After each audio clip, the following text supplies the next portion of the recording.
Good morning. I am back on my bridge, and it's a beautiful morning. We're actually starting to warm up here in Northwest Illinois, finally starting to feel like spring. Thank God. So all the rest of this week, we're talking about energy. You know, you can have all the goals in the world, you can have all the desires in the world, but if while you're climbing that mountain, and that's pretty much what it's like, is climbing a mountain. If while you're climbing that mountain, you run out of energy, all of those strategies aren't going to matter. And that desire can overpower your body to an extent. But we also know that if you push your body too hard, if you don't take care of it and you just do nothing but push and push and push, it will eventually fail. I mean, the mind can control the body to a tremendous degree, way more than we give it credit for.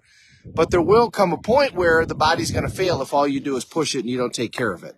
So how do we have that energy in order to create the outcomes that we want to create? Well, yesterday we talked about breathing and the power of deep diaphragmatic breaths and the power of oxygen.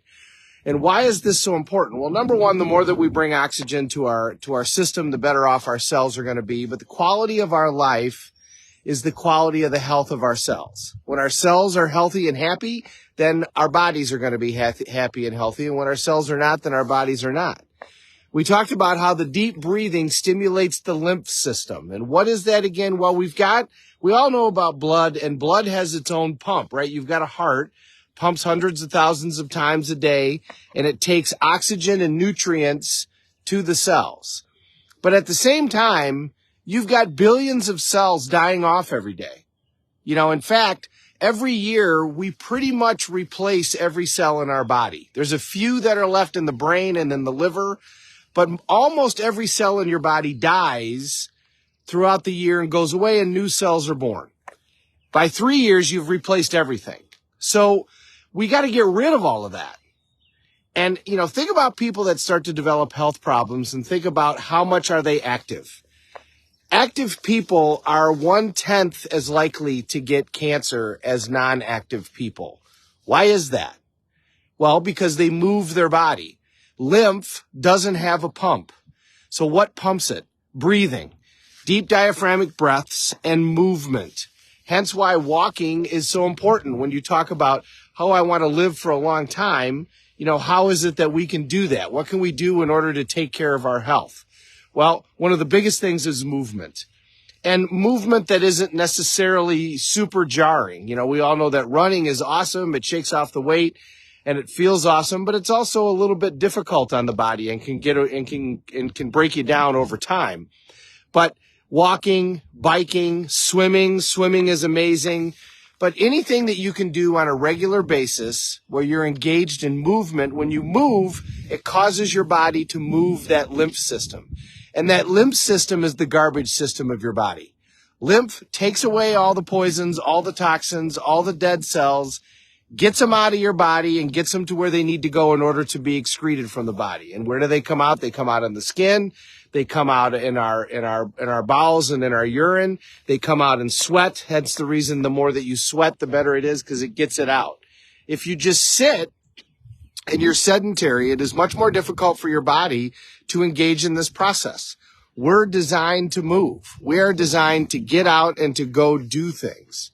So when it's time for you to decide, I want to be healthy for the rest of my life, you got to figure out some way to get regular movement in your life, whatever that can be. For me, this park has been my solace for a long, long time, ever since I moved back to Freeport. Depending upon where I lived, I always come to this park and I move around in this park. I love it. It's beautiful. I come here no matter what the weather is. I can get some movement here and I can move around. And I also know how far I'm going. That's been my consistent avenue. Now, do I do other things? Yeah, I got involved in running. I've been involved in biking. I've been involved in a lot of other stuff. And then there's treadmills for the days when it's 400 below.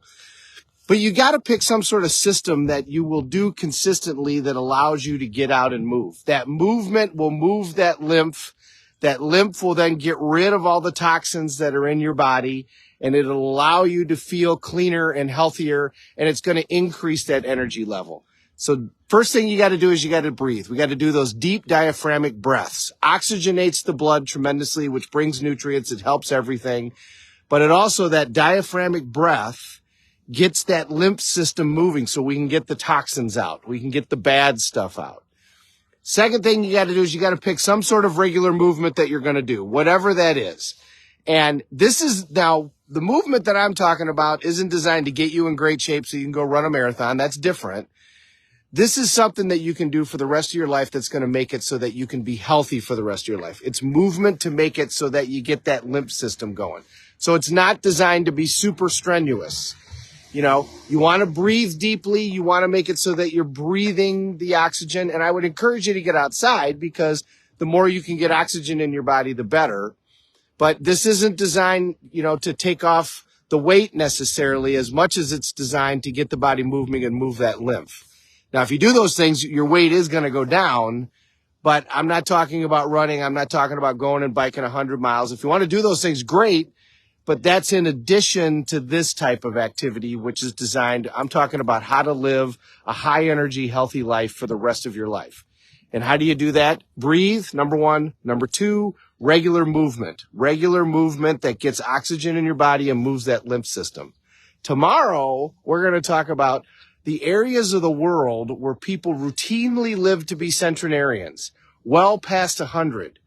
What do they do in order to do that? And there's specific area of the world that have consistently shown that they have the ability to do that. And by the way, it's not necessarily genetics, although that plays a role, because people that moved to those areas also started living to be 100 years old. So how did that happen? Well, we're going to talk about that tomorrow. Great to see everybody this morning. Mr. Drehobel, Mr. Dakin, Mr. Lampy, you guys are my steadies, always here.